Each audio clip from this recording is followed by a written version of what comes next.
All right, let's jump right into today's explainer because we are unpacking a truly wild and fascinating text today. It's titled The Peak Experience and Bliss State of Life. And what's so cool about this source text is how it bridges modern psychological theory with some incredibly deep, ancient spiritual doctrines. We're going to start our journey with the very well-known psychologist Abraham Maslow, but trust me, we are ending up somewhere completely different. We're talking about a systematic pursuit of eternal bliss. It is a highly unique progression, so let's just get right to it. Here is our roadmap for today. First, defining peak experiences. Second, the source of the sensation. Third, from fleeting to eternal. Fourth, achieving self-harmony. And finally, the wisdom of the Heart Sutra.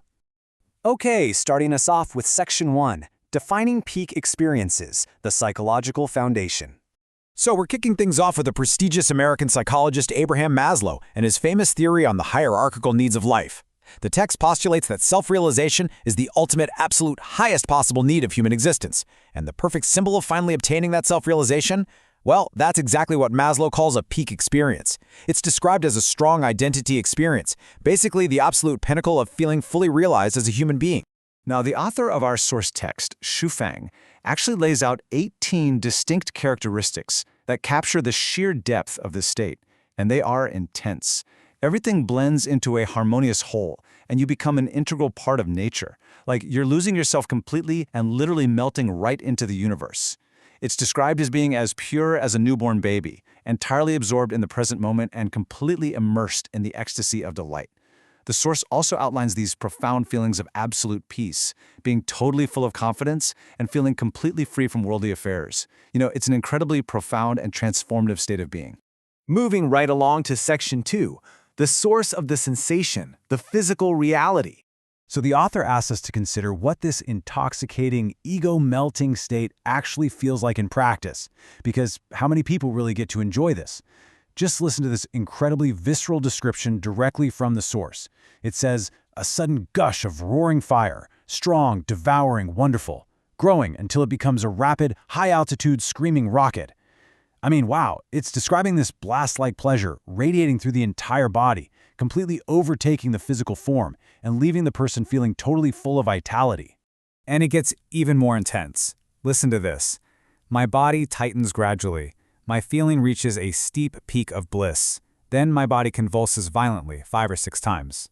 This is talking about an utter immersion without willpower. It's something completely disconnected from the thinking mind. The text calls it a destructive, overwhelming overall effect that conquers the body entirely, which really just highlights the sheer physical intensity of completely losing yourself in these moments of supreme ecstasy.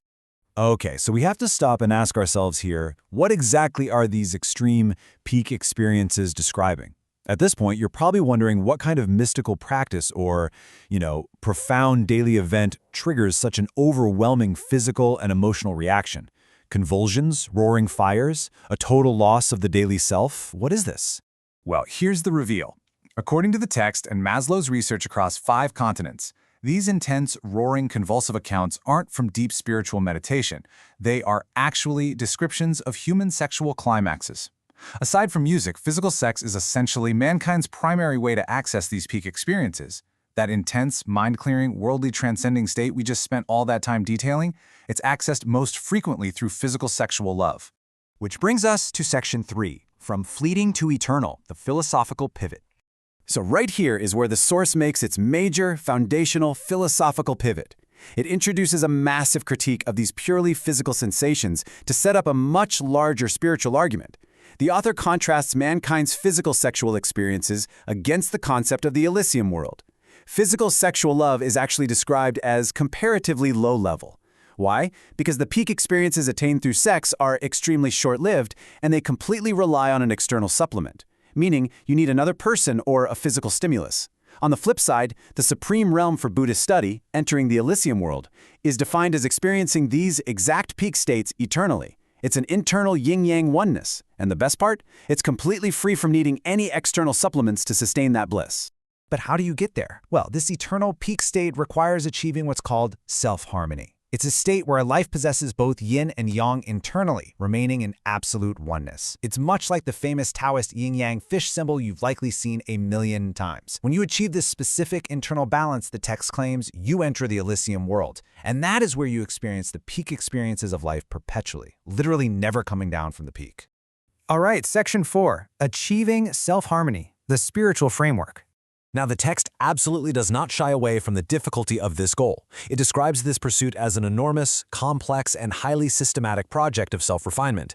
The author provides 4 very specific esoteric requirements you have to meet. First, completely de-weed your soul garden. Second, pay back all your debts from all of your past lives. Third, accumulate enough merits and virtues in heaven. And finally, your consciousness must ascend to the perfect state, just like a celestial being or a Buddha. But here's the thing. This isn't just abstract theory. The text outlines an actual physical commune designed to manifest this eternal bliss. To actively facilitate this incredibly ambitious journey, it introduces a carefully designed environment called the New Oasis for Life. The author specifically designed this community, including the physical locations, the planning, and the building details, for followers who are referred to as Chanyuan Celestials. By working, building, and experiencing life within this very real, tangible community, these celestials aim to find joy and freedom, feel those peak experiences continuously, and ultimately attain that required self-harmony so they can enter the celestial island continent for true eternal bliss. And finally, Section 5, Wisdom of the Heart Sutra, Ancient Validation. To really ground these modern spiritual and communal doctrines in ancient wisdom, the author turns directly to the teachings found in the Heart Sutra. Specifically, the realizations of Bodhisattva Avalokiteshvara. This perfectly captures the core philosophy of the text. The Bodhisattva realized that all forms, feelings, thoughts, and behaviors, they are merely illusions. Our human physical perceptions, seeing, hearing, smelling, tasting, and feeling, they deeply mislead us. By understanding that even those intense, fleeting physical peak experiences we discussed earlier are just illusions, the Bodhisattva was entirely free from worry, overcame all worldly fears, left behind this distorted world, and relied entirely on wisdom to ultimately attain nirvana. So we're going to conclude this explainer with the supreme mantra of the Heart Sutra, which is actually repeated at the very end of our source text. Go, go, go. Go to the other shore with transcending wisdom. Go to the realm of freedom. Go to attain enlightenment soon. Just go. It is such a powerful call to action. It completely challenges us to look beyond the immediate, illusory physical gratifications of life.